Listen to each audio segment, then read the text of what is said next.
Pakinggan nyo guys yung interview ni Cara David kay Tatay Nestor. Siya ay isang batang naulila since 9 years old. Si Sir Nestor ay labas-masok sa kulungan. Opo. At siya ang patunay na posible ang pagbabagong buhay kahit na labas-masok sa kulungan. Ano yung unang beses na nakulong kayo? Nung bata pa po ako, pag nanakaw po talaga, Ano pong ninakaw ninyo? itlog, ganyan. Ilang taon po kayo nun? Una ko pong nakulong po, siguro mga 9. Bakit po kayo nagnakaw? Yung panahon po kasi na yon, ang hirap po maghanap ng makakain. Ba't po kayo naghahanap ng pagkain? Ba't hindi po yung mga magulang ninyo? Wala na po akong magulang nun. Minasakar po yung buong pamilya ninyo. Bakit po? Hindi ko rin alam po yung panahon na yun. Nung nangyari po yun, saan po kayo napunta? Wala po kasi, wala na pong mag-aalaga sa akin eh. Lumayo ako na sa ibang lugar. Palaboy-laboy lang po. Kaya napunta ako sa kalye.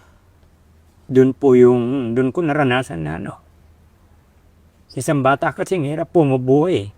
Kasi inaasahan ko nun, yung may magbigay lang sa akin na makain. Minsan, dumating yung panahon na pumupunta ako doon sa mga kainan. Tinitingnan ko lang po yung tira na pagkain. Kukunin ko. Pero sinasaktan po ako eh. Pinapalayas ako. Alis ka dyan, may kumakain. Kaya yung ginagawa ko, pumupunta na lang ako doon sa basurahan. Kahit may uod na yung pagkain, dumidikit sa kamay ko. Sinusubo ko yan. Wala pa po akong 9. Natuto na po akong magnakaw. Para mabuhay lang. Yung basket, nalalagyan ng itlog. Oo. Kumukuha po ako doon, pinupunit ko po yung plastic. Kaya lang pag inauli naman po ako, sampal, ganyan. Oo. Minsan puno na sila sa akin, dinadala na ako sa kulungan. So yun yung unang beses na napasok kayo sa Opo. kulungan. Isang itlog lang. Minsan isang itlog lang. Tapos, Para makakain lang ako. Pag gutom ka kasi talaga, minsan gagawa ka talaga ng paraan. Hanggang sa napunta po ako rito sa Maynila.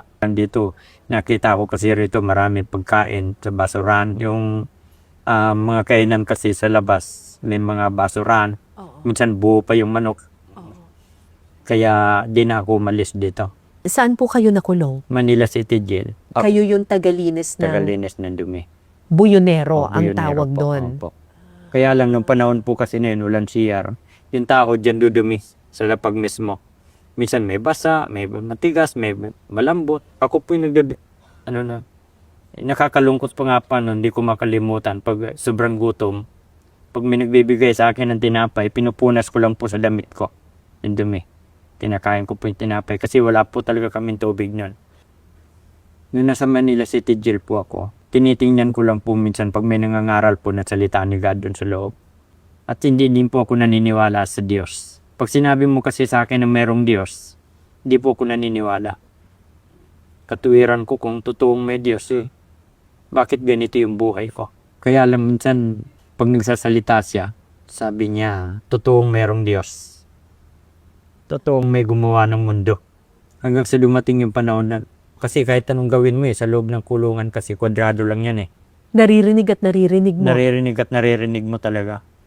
Minsan sabi niya, kahit gaano karami yung kasalanan, andang ipatawad ng Diyos ang lahat ng iyan. Nung sinabi niya yun, tinignan ko yung sarili ko kung may pinakamarumi. Pagdating naman sa kasalanan, ako yung pinakamakasalanan tao. Mhm. Kasi nabuhay po ako sa pagnanakaw eh. Kasi nungalingan, kasamahan. Hanggang sa naisip ko, sabi ko, kung totoong mayroong Diyos, ang dami naman tao eh. Bigla akong napayuko. Tumingala ko, yumuko ako. Umiyak ako. Kung totoo kang Diyos, imposible. Imposibleng ano. Nakikita mo naman siguro ako, kilala mo naman siguro ako. Oo. Ang daming tao, nakakadamit, nakakakain na maayos. Bakit ikaw? Sabi ko, bakit ako hindi? Maawain kang Diyos. Kawaan mo naman ako.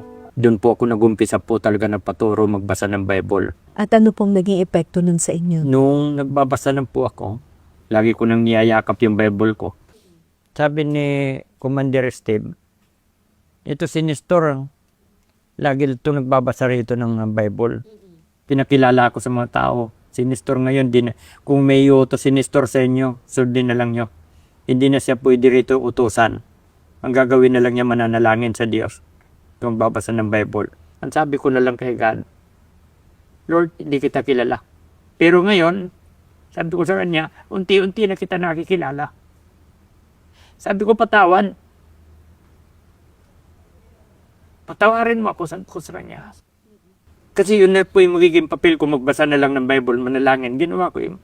Nagbasa po ako ng Bible noon. Napansin ko na lang po, dun sa loob ng kulungan. Wala na po akong trabaho. Matagal na niya kayong pinatawad.